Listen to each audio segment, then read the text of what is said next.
Election Commission announces roadmap for 13 national parliament election, scheduled to be declared at least 60 days before the polling date.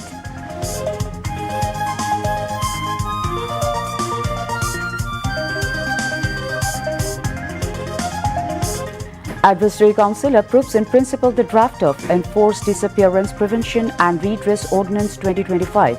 Chief Advisor's Press Secretary Shafiqul Alam informs.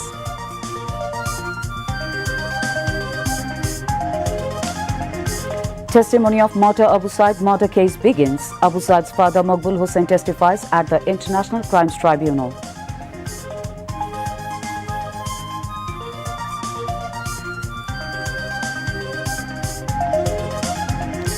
Member working committee formed to resolve problem of BSc and diploma engineers within 1 month.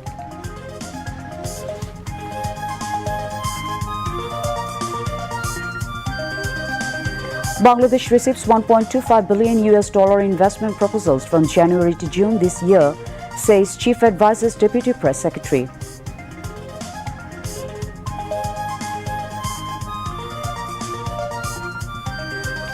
At least 17 people killed in Israeli attacks across Gaza overnight and this morning.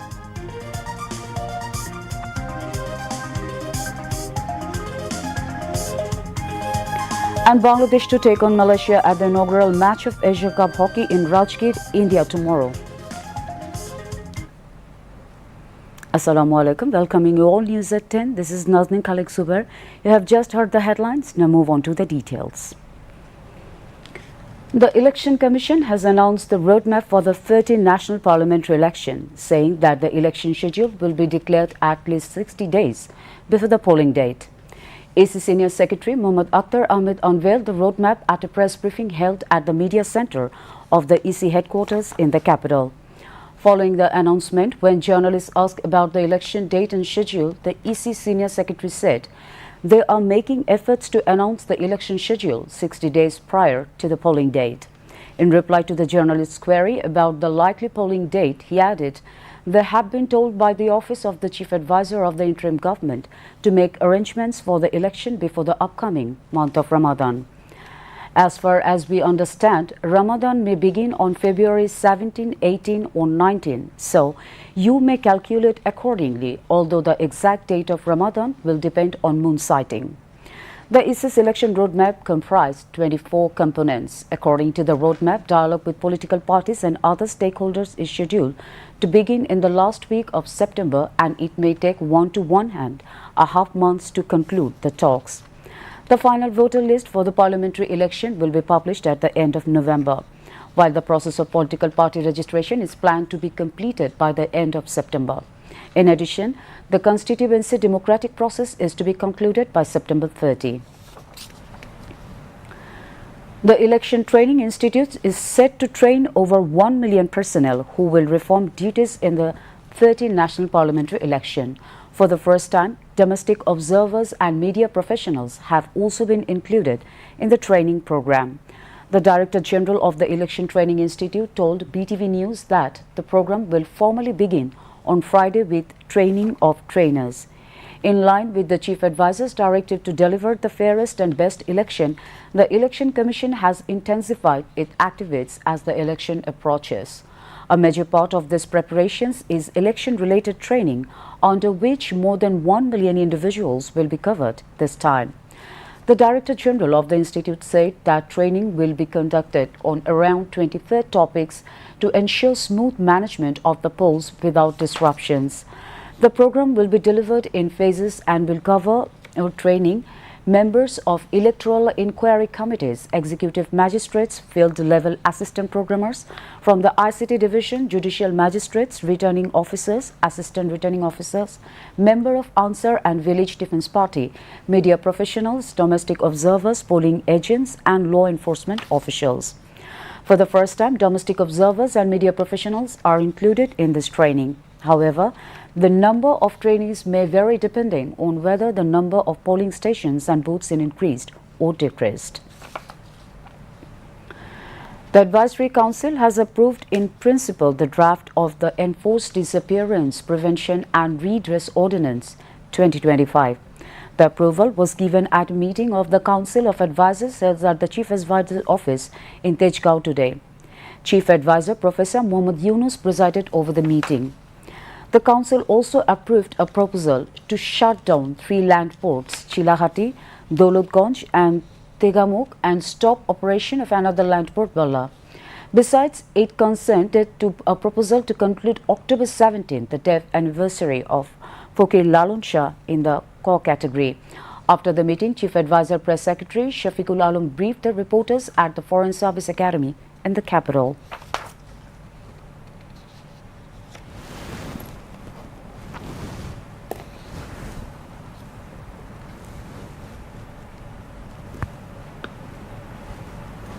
আজকে ভূ প্রতিরোধ ও প্রতিকার ও সুরক্ষা অধ্যাদেশ এটার একটি নীতিগত এটা অনুমোদন পেয়েছে, চূড়ান্ত অনুমোদন এখনো পায়নি।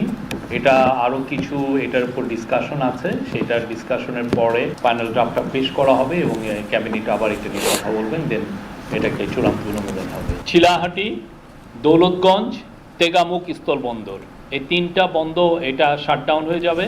বাল্লা স্থলবন্দরের অপারেশনাল কাজকর্ম আপাতত স্থগিত রাখা হয়েছে, এই বিষয়ে ডিসিশন এসছে। যেগুলো আসলে কোনো কাজই হচ্ছে না, অথচ সেখানে দেখা যাচ্ছে যে আমাদের অনেক অফিসিয়ালকে পোস্টিং দিতে হয়, সেখানে কিছু খরচ হয়। তো এই জন্য এই 3টিকে শাটডাউন করার ডিসিশন নিয়েছেন আছে কাউন্সিল অফ অ্যাডভাইজার। ফকির লালন শাহের তিরোধান দিবসকে ক শ্রেণীভুক্ত দিবস ঘোষণার প্রস্তাব অনুমোদন হয়েছে। 367টা সংস্কার প্রস্তাব নিয়ে প্রতিনিয়ত আপডেট ক্যাবিনেটে প্রতি সপ্তাহে দেওয়া হচ্ছে। আজকে জানানো হয় যে সংস্কারের যে কাজ, এই কাজগুলোর মধ্যে ভাগ করা হয়েছে যে 167টা হচ্ছে রুটিন কাজ আর 200টি হচ্ছে রিফর্ম। মিটিংয়ে বলা হয় যে মোট 48টা প্রপোজাল বাস্তবায়িত হয়েছে। The International Crimes Tribunal too has set September 7 as the next date for the testimony of the first martyr of July-August uprising, Abu Said. The tribunal issued the order after the 3-member judicial panel of the tribunal, led by Chairman of the International Crimes Tribunal to Justice Nazrul Islam Chaudhry, took the testimony of 3 people in this case this morning. The 2 other judges of the tribunal too are retired District and Sessions Judge Mohammad Munzirul Bashir and District and Session Judge Nur Mohammad Shahriar Kobir. Maqbul Hussain, the father of martyr Abu Said, was the first witness to testify in the tribunal in this case.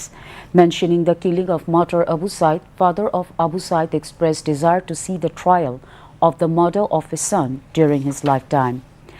Besides, testimony of Rangpur correspondent and camera person of a private television, AKM Mainul Haq and Asaduzzaman Arman, was taken at the tribunal today. Through this, the tribunal completed the testimony of 3 out of a total of 62 witnesses in the murder of martyr Abu Said. Briefing newsman prosecutor Mizanul Islam informed that while giving testimony, martyr Abu Said's father demanded punishment of police as well as Chhatraleague and Juboleague criminals involved in the killing of Shahid Abu Said. The tribunal has fixed today for the testimony of the case after the end of presentation of opening remarks of the prosecution on August 7. In the morning, 6 arrested accused in the case was produced before the International Crimes Tribunal. The other accused of the case are former Vice-Chancellor of Begum Rokeya University and 24 absconding individuals, including Rangpur Metropolitan Police Commissioner. On behalf of them, the tribunal has already appointed 4 lawyers on government expenses. Earlier on August 6, the tribunal too has ordered to start trial against 30 individuals, including former Vice-Chancellor of Begum Rokeya University, Hasibur Rashid, through framing charge sheet against them. Meanwhile, the tribunal has ordered the submission of an investigation report against former RAB officials Alipuddin and Mohiuddin Faruqi by November 30 in another case filed in the tribunal over the disappearances incidents.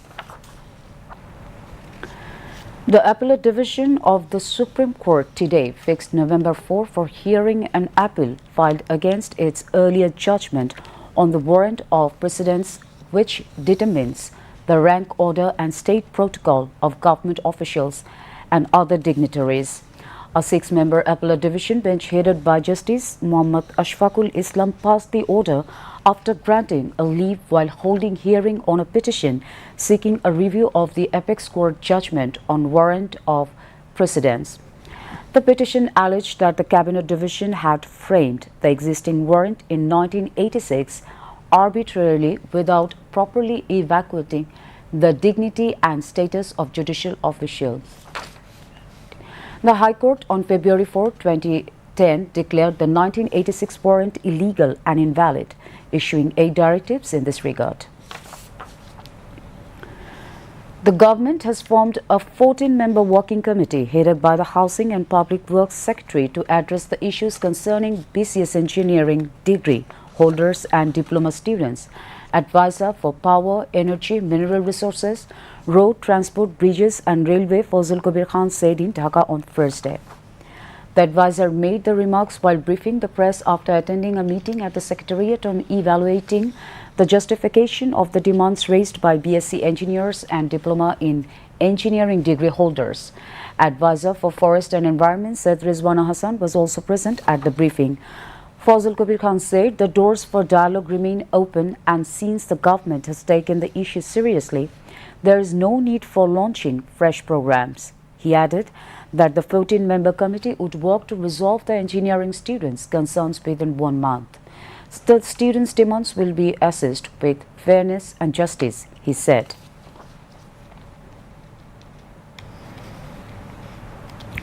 The Abid Hamim panel, backed by the Bangladesh Jatiyotawadi Chhatra Dal, has announced a 10-point manifesto for the Dhaka University Central Students' Union DUCSU election, pledging to eliminate terrorism, extortion and illegal occupation from the campus by ending practices such as the culture of guest room or mass dormitories, forced political programs and repression.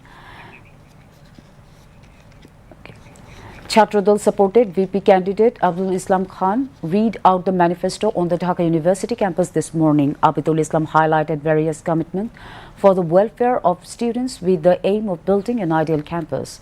The panel's candidates said that if elected, they would prioritize implementing the issues outlined in the manifesto.